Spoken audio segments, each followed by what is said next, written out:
taon, bagong laptop. Bagong taon. Bagong taon, bagong buhay, Char. Anong specs? Specs niya yung ito.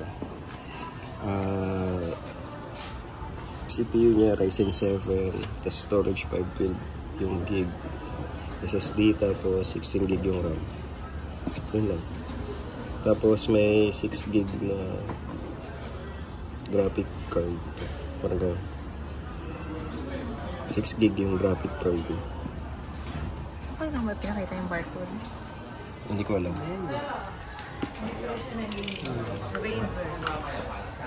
Ito yung free niya. Opo. Bigyan ko isang mechanical keyboard. Gaming laptop pa to. Sir, gusto mo ba mechanical keyboard? May sticker lang. Yung wireless na lang siguro. Wireless na lang, sir. Ayan yung wire. Yung adapter yun. Ano to? Warranty nito 2 years. 2 years. Charger, tsaka yung battery. Ayaw mo ng mechanical na pang gaming? Ano yung mechanical dito na? Nag-games kami, sir. Patingin nga rin. Tingnan namin. Gawa kami pa, sir. Charger, tsaka yung battery sa loob 1 year. Okay. Tapos, meron siyang free cleaning, tsaka preventive maintenance sa loob ng 1 taon. For the first 1 year, doon sa 2 years. Saan pwedeng magpalinis? Dito lang sa inyo. Ito, saan ba kayo? Saan ba gagamitin ito? Sa Province? Tsaka sa Batangas. Batangas? Tsaka sa... Pwede rin Bulacan. Sa Bulacan kami natin. Kunin mo na ito hotline ng Asus. Hindi ko alam kasi saan yung main ng service center sa Batangas. Nationwide naman ito sa mga provinces meron. Mamaya, screenshot mo na lang. Tanong mo na lang sa kanila kung saan yun. Okay. Yun, basta meron siya one-time preventive maintenance sa loob ng 1 taon for the first 2 years. For the... ilang diyan, for example, yung 6 months, after 6 months, pwede namin...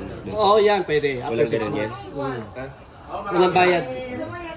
Oh, kasi ang maintenance, ang cleaning, tsaka yung maintenance, may bayad 1.5. Sayang din yun. So yun, free yun. Free yun, for cleaning. Oh.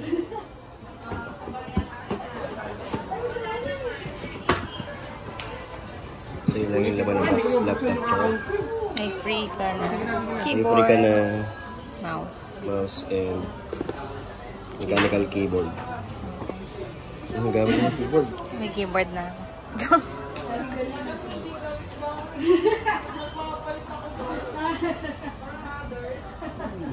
Para others din. Yan na. Unboxing ba na? I-unbox ni ano sa atin. Galing nung niya, ba't may ganun? Adapter Yung yan. adapter niya. Adapter. May mga adapter mo. Ba't yan ang laki? Kasi malaking power yung kailangan. Kagaya ng MacBook mo na. Maliit lang.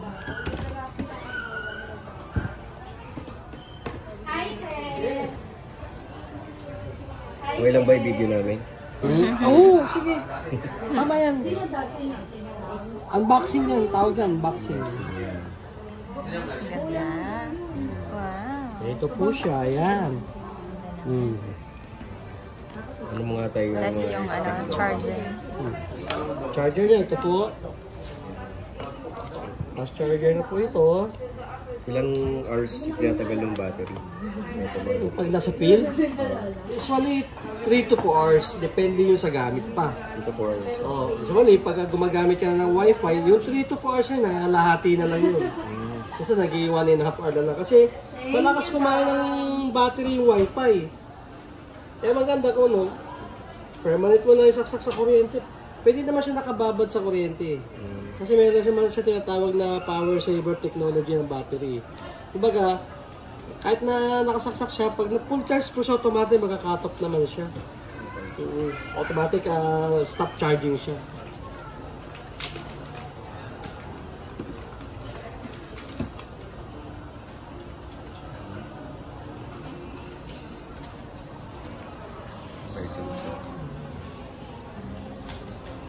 Ayan, dual pan. Tapos yung every pan niya, meron siyang 84 blades. Okay. Tapos yung heat chamber niya, maganda yung daluyan ng heat chamber. Makikita niyo naman sa loob yan pagka binuksan ko. Makikita niyo ng mga slot, kung ano pa yung available na pwedeng i-upgrade. Pwede mo. Ako din naman minsan magbubukas niyan.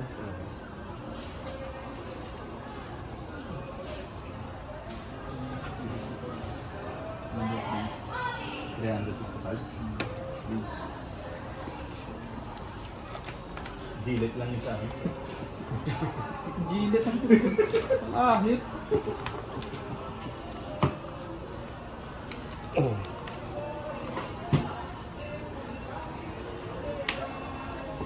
Pag i-upgrade pa yan na portable na 16 ano pa yung pwedeng i-upgrade yan na RAM? Pagka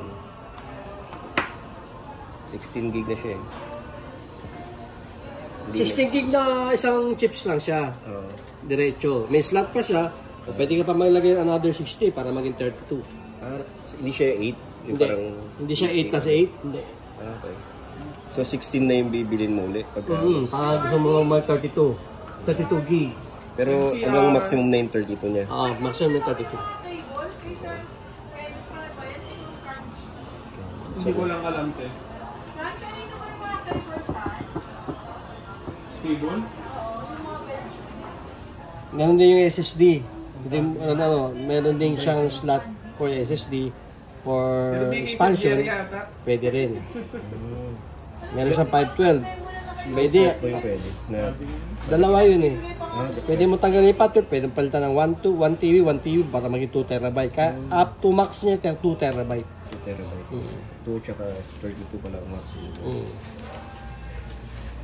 32 gig yung RAM tapos 2 terabyte yung yung storage. Yung ano yung may HDMI pa rin siya, no? Oo! Wala na yung mga ano. HDMI. May LAN. Dalawa Type-C. May USB rito. Meron pa USB rito sa kabila. Yan. Okay. Earphone jack. Meron din. May Bluetooth din yan. DDR5. Ito na yung mga latest na RAM na DDR. DDR5.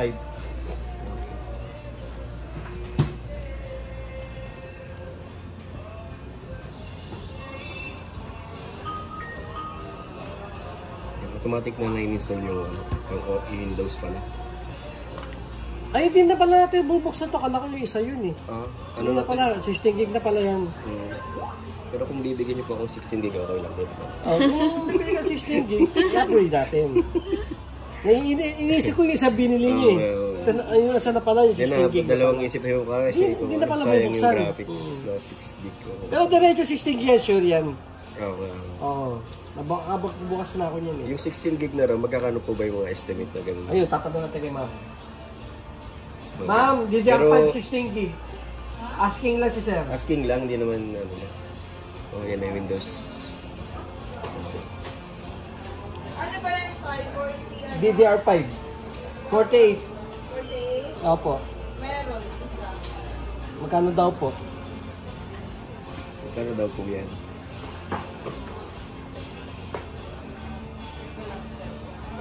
To set up your device using a screen reader, turn on narrator by pressing. Ayun ang gamit sir. Siguro yung engineer kayo sir. Dati. Kaso nag-iba na yung linya namin. Dati yung Comside lang. Porto. 4-2 rin pala. Susunod na lang. Yan. Sige sir, oh. Hindi naman alam. Pag-aralan mo yung 16 gig. Baka okay ka na dyan 16 gig. Eh.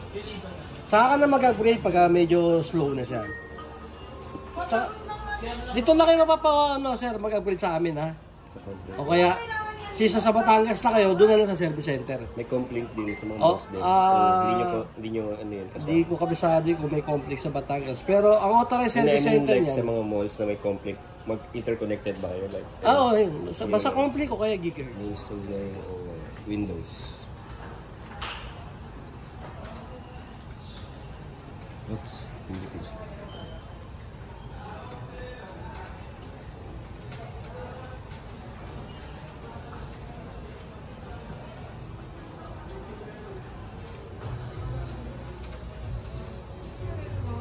Windows 11 Home. Apo. Apo. Pangalan nila, sir. Naka-military grade siya. Tapos yung Wi-Fi 6 na. Naka-Dolby na yung tunog niya. Tapos Full HD pala, hindi pa yun. Full HD. Pero naka 144 na refresh rate. Type-C yung charging port.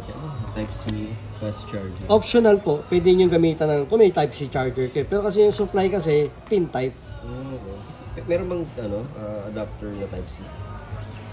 Sa Dito? sa mismo ASUS Service Center po. Pero ang originally, Yung pin type yung... pin type po. Yung kasama. Yung kasama sa box. Ano ba mostly yung ginagamit sa Type-C na port? Yung type, pero ito kasi pag ito ginamit mo kasi standard charging lang to eh. Hindi kaya ito fast charger eh. Kaya iba pa rin pag ito eh. Ito na sir. Una, check muna natin yung laman, yung binili nyo. So,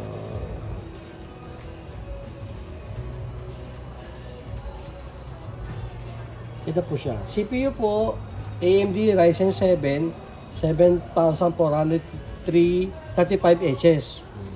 Ibig sabihin HS are high quality, high performance. Tapos memory po, 16 gig po siya. Hindi siya 8 gig, yan. 16 gig po siya. Ayan po. Slot 1 of 2. Ibig sabihin yung 1 nakalagay na, isa pa. Ganon din yung sa disk drive. 512 po yung ano. Samsung. Ganon din, meron din slot. Graphics card. RTX 4050. Okay.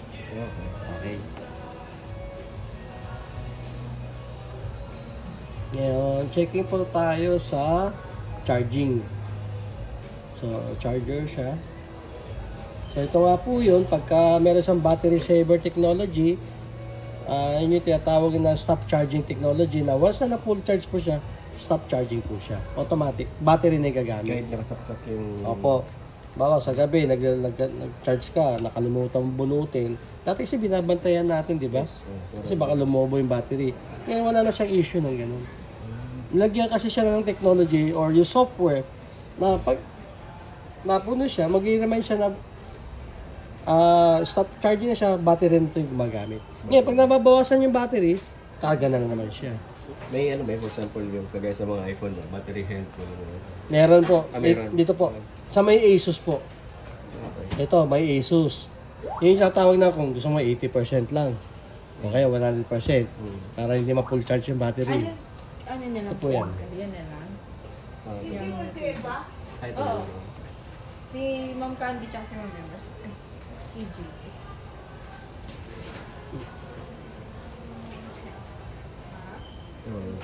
Hindi, okay lang yan kung na internet. Pwede ka mag-adjust dyan.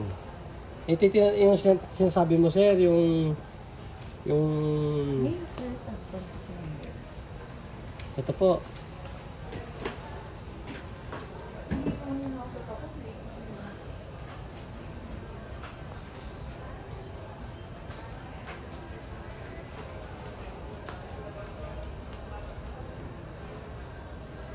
Ito, sir, yung battery care mode, sir.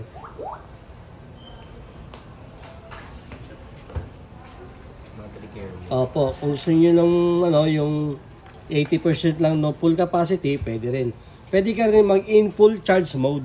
Yun yung 100%. Pero recommended yung battery care mode.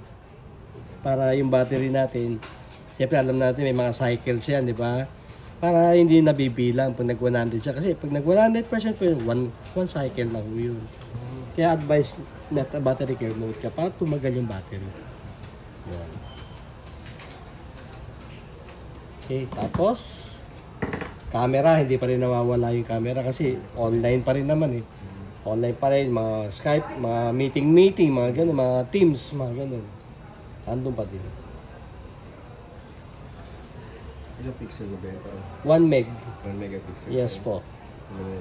Sa Hindi pa niya tinaas yan eh.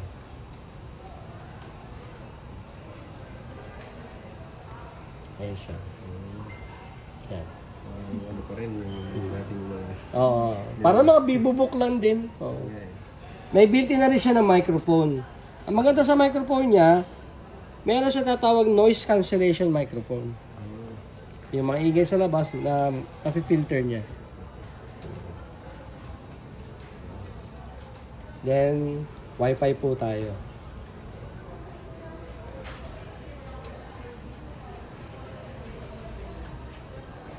Wi-Fi 6. Yes, Wi-Fi 6 po siya. Ano meron ng... May 7 na. Wala pa pa sa. Baka this year daw.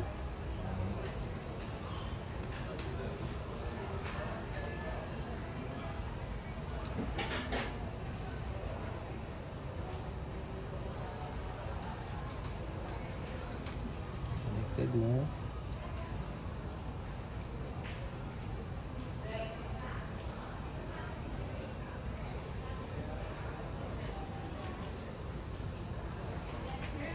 January 7 na. 256. January 6 pa lang, sir. 6 na. Apo. So, browse lang tayo ng konti, sir. Patunugin lang natin yung speaker niya. Kasi naka Dolby Atmos na po siya.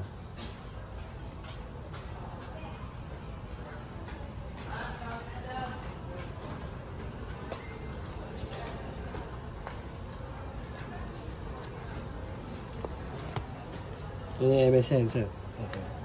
Hindi lang tayo YouTube.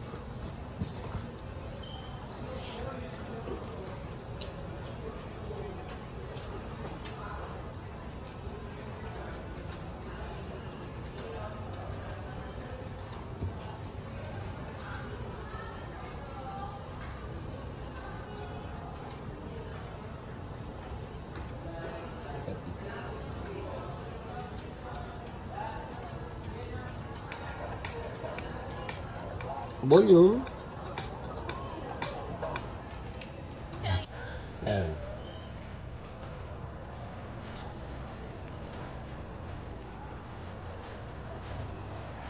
Speaker niya po.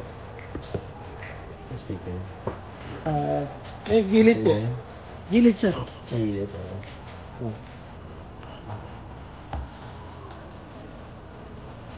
Ito, meron kasi software si Top Gaming tsaka si ROG. When it comes sa gaming laptop, meron naman siya tinatawag na personalization na settings. Pero dito sa Harmony Crate, malalaman mo dito yung heat index, tsaka kung ilang capacity, kung ilang percentage na yung RAM, tsaka yung storage na nagagamit mo. Tsaka doon din, pwede ka mag-personalize ng mga backlight. Okay. Pwede ka mag-adjust ng video card, yung resolution ng video card. Pwede ka na mag-adjust ng performance ng laptop, ng gaming laptop. Ito po yun. Medyo, basic lang ituturo ko, pero pag-aralan mo rin, kasi malaki din yung benefit na yun. Malaki may tutulong yun sa inyo pagdating sa performance ng laptop. Medyo aralin mo lang yung Harmony Crate. Ito po siya. Exclusive na naman niya kay Asus at kay ROG. Sa mga gaming lang. Sa mga consumer, mga bibubok, wala po niyan.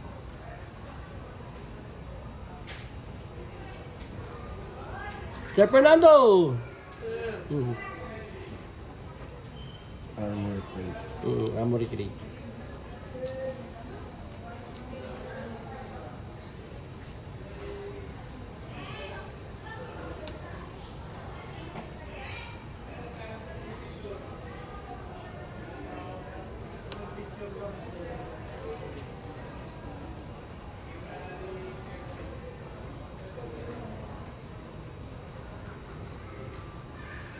Sa ROG, meron din ganyan.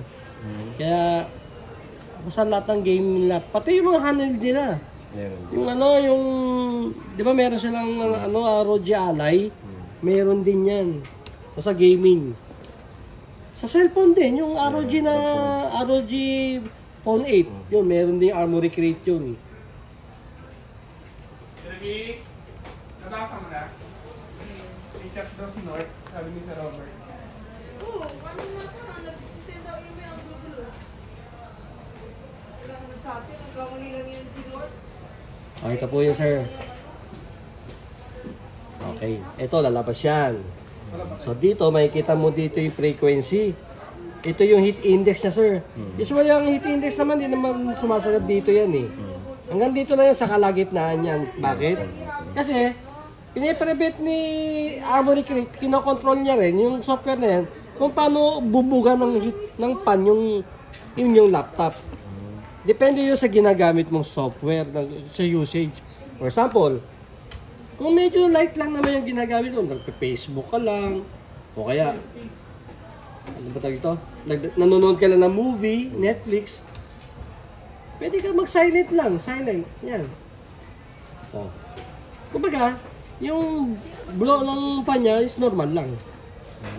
Pag nag-performance ka naman, yan, ito naman yung gumagawa ka na ng mga documents. So yan, mapapansin mo, bumababa, nag-a-adjust yan. Kasi yung pan niya, depende sa, nadadagdagan yung hangin niya. Ngayon, pag nag-turbo ka, ito na yung mga ito na yung mga nag-games ka na, o kaya nagre-render ka na. Yung gumagawa ka na ng mga layout, mga graphics. Automatic, lalakasan yung blower niya para ma-prevent yung heat. Nag-automatic yan. Tapos dito, malalaman mo dito yung percentage ng RAM. Bakit yun? 32.3. Oo, opo. Tapos dito, yung storage, 10.9% lang naman. Kasi Windows pa lang naman yung nakalagay dyan. Bakay cam. Bakay ka. Bakay dito. Tapos yung middle name mo, U. Yan. Yun, malalaman mo yung percentage na hindi mo na kailang buksan pa yan. Hindi na. Obviously, makikita mo lang yung percentage ng mga storage mo. Yan, when it comes to backlight keyboard naman, pwede ka mag-personalize. Punta ka lang dito, home, a device, Asus Top Gaming A15, lighting, yan po. Yan. Yan, color cycle yan, tawag yan kasi nag-alternate. Pwede mo siyang static lang, naka-steady lang. Pwede rin yung breathing, yung parang humihinga, yung mga ganun. Yan. Parang sa... strobing. Parang ano yan, yung disco light yan. Yan, yun yung color cycle. Sa mga audio din, pwede ka yan, pwede ka mag-adjust sa audio. So, yan. Yan. Aralin mo na lang yan, sir. Tapos yung, meron pa nga to yung yung game library, sir. Dito. Check it out. Wala naman. Game visual pala, sir. Game visual. Dito, depende sa nilalaro mo naman. Ito sa games to, Pero kung render naman, wala naman connected yan. Dito sa games, depende sa ginagawa mo. Kung lagyan mo ng default yan, nag-automatic yan. Pero kung gusto mo, mas maganda yung enhance na nilalaro mo, like yung mga racing. Ito, racing. Scenery fight, yung mga mga combat. RPG, yung mga barilan to. Yan. Cinema, kung nanonood ka ng movie. Yun, eye care. Gusto mo prevented sa mata, pwede ka mag-adjust. Vivid, yung sabihin ng vivid, yung gusto mo mas colorful yung yung mga image. Vivid. Aralin mo lang yan, sir. Malaking benefit niyan. So, yan lang naman, sir. Yan lang naman yung mga features ng Armoury Crate. Okay? So, yun lang naman, sir. Nga pala, sir, meron siya tinatawag na Xbox. May free siya na access sa Xbox. 30 days. Okay. Pero upon naman yan? Upon clicking mo or upon purchase mo yan, start na yung 30 days? Upon subscription mo na lang? Hindi, gagawin mo siya ng account. Okay. Parang yung gumawa ka ng Facebook, gamit yung email mo, magkano ka dyan, sir? Yan, meron siyang pre-access sa Xbox. Pero mag-start yung 30 days ngayon na? Ngayon na, sir. Pwede mo na gamitin. Okay. Oo. Pre-access siya, wala ka babayaran dyan. Di ba binibili yung mga games dyan? Pwede ka maglaro dyan. 30 days. Wala ka babayaran. Xbox. Daming games yan Gawa mo na siya ng account. At meron din siya Microsoft Store. Ganon din, gawa mo rin siya ng account. Yan, makapag-download ka dyan ng mga Facebook, Messenger, Netflix. Libre, wala mga bayad. Yan, sir. Pwede naman i-transfer siguro yung sa yung email naman ako. Ayun, pwede yun. Yan. Pwede naman, sir, login mo dyan. Lagyan mo na lang yan dyan. Yan sir, okay na po. O, dana po tayo sir. Wala naman Ano tayo. yung co-pilot para saan yan? Yung co-pilot na yan sa mga naka-NPU na ano na wala to nun eh. Wala. I mean ito, ano ba ito? Yan. Hindi yan. Ano na yan sir, for preparation yan, yung co-pilot, pwede mong gamitin yan depende sa yung supported ng laptop mo. Okay. So ito hindi siya supported. Sa ngayon, pero in near future daw kasi yung co-pilot, gagana na rin yan sa mga hindi pa supported ng laptop na co-pilot. Yung co-pilot kasi, yun yung, yung, mga AI yun, mga AI. Parang nakaabang lang siya, para futuristic na kasi yan software Para by in near future, si Copilot sa ngayon. At suporta pa lang kasi ni Copilot yung mga naka-AI. Yung mga tinatawag na naka-NPU. Ito, wala pa itong NPU. Pero sabi, in next generation daw kasi, kahit yung mga basic lang na laptop, magkakaroon na rin ng Copilot. Antayin mo lang, sir, kung nagagamit na rin. Yun ang sabi sa amin ng Microsoft. Kasi under ni Microsoft yan si Copilot. Kaya kahit yung mga Celeron lang, may Copilot na rin. Pero pang-prepare, pang-abang lang. Okay, sir? Sige. Okay na?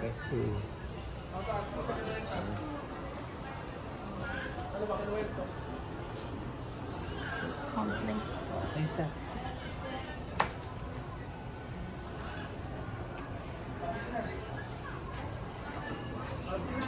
So, be sure lang sir na pag nag-shutdown ka, patay na tang ilaw. Maliban ako nakasaksak, isa lang nakailaw yung red. Yan Okay. Naka-X pala na ano yun? Oo. Yung ano niya. Yung ano niya, opo. Kasi may mga customer kasi,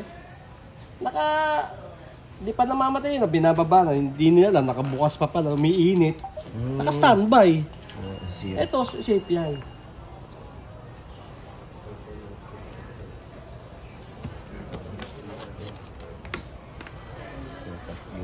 Ito yung metal? Metal yan siya. Hindi naman siya totally na metal. Okay. Alam mo yung... Kulay lang ito. Hindi, metal talaga to. Alam mo yung body ng baril. Okay. Yun ang ginamit dito. Kumbaga, gun metal.